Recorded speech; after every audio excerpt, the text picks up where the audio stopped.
sports? Man, I'll tell you what, this is something I'm super passionate about. So, like, buckle up. We're fixing to get into it.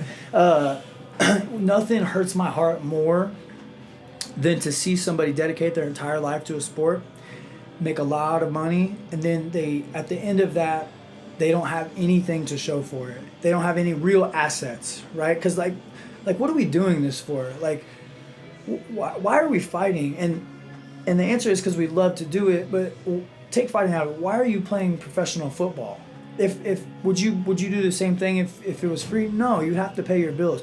The answer is we're doing this obviously because we love the sport, but we're also trying to make it to the UFC because the UFC can equal financial freedom if you play it correctly. So nothing hurts my heart more than to watch these guys dedicate their whole life, go through these battles, these wars, and then at the end of their career they have nothing. And so what happens is they go back and they try to like do these last fights, or they'll get cut from the UFC and then they'll try to go to do a Bellator stint, or they'll take these stupid fights. They don't train as hard. It's just a money grab at that point. And it's so sad to see that these guys have dedicated so much time and they don't have anything to show for it. I mean, we're talking there's so many factors that play into this, and we're talking about accounting, taxes, who to pay, when to pay them, how to pay them, why to pay them.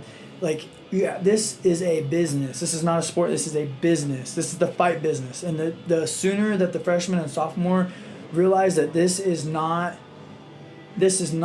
a sport. This is the entertainment business. The key word is business. And it has to be treated as such. So whenever somebody like the UFC comes and says like, hey, freshman, sophomore, take this short notice fight, there's no extra money involved. We'll take you to Singapore. If you go to Singapore, let's just say, I'm going to use, there's somebody on this Singapore card, I'm not going to name names, this last Singapore card on a tough contract. Like, we're talking like 14, 16. Bro, if you lose, let's just say I'll go high end, 16. We'll go 16. 16,000 they lose, so you have 16,000. It's not 16, so you don't have 32. You have 16, right? 10% to your coach, 10% to your manager, 30% to taxes, 50% is gone off the top. 16, you're now at 8. How much did it cost you to, let's go on the back end, how much did it cost you to come out here and do a camp, or wherever you're going to do a camp, right? Like, we're talking about diet, we're talking about supplements, whatever, there's a cost associated, travel, there's a cost associated with making that happen. Let's say conservatively $2,000 on all that. We're down to $6,000 for a 2 to 3 month camp. If that's not much money. It's not.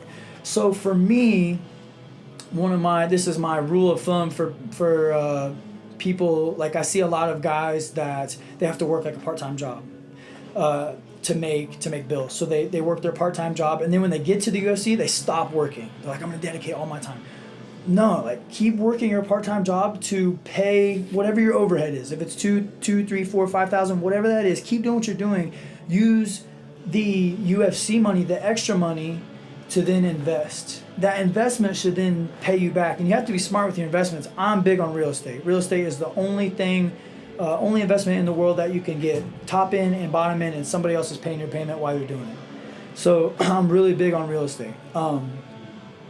But it's crazy because these guys they'll live on their UFC money, and then if they get hurt, they either one of two things happen. They either take a stupid fight that they shouldn't because they're in a spot where they need money, or that's the worst. By the way, that's the worst fucking thing. It drives me nuts. I need the money. No, you don't. You don't need the money. Quit. Why are you taking a fight that doesn't benefit you? Because you need the money. No, you don't. If you weren't in the UFC, what would you do?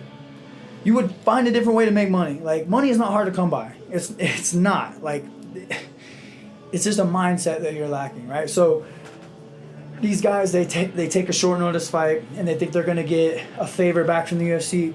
They're not going to give you a favor.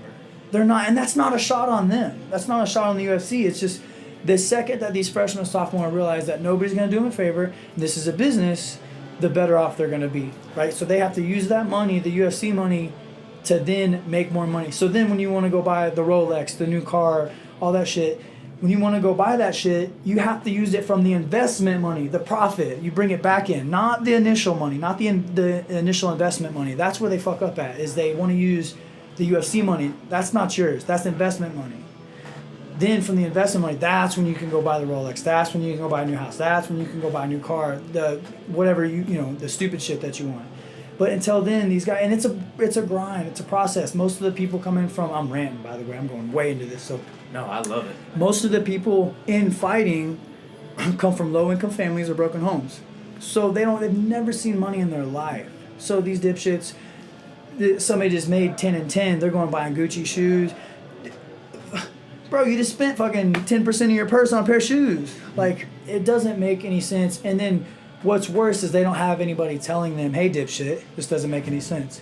And then it's just a repetitive cycle. They run out of money, they fight again. They run out of money, they fight again. They run out of money. And then eventually, the money train's gone. At some point, it may not be a year from now, 2, 3, 5, 10, but it will run out. And then you have nothing to show for it. And that's what, it breaks my heart to see these guys that are fucked up, can barely get out of bed in the morning, and they have nothing to show for it.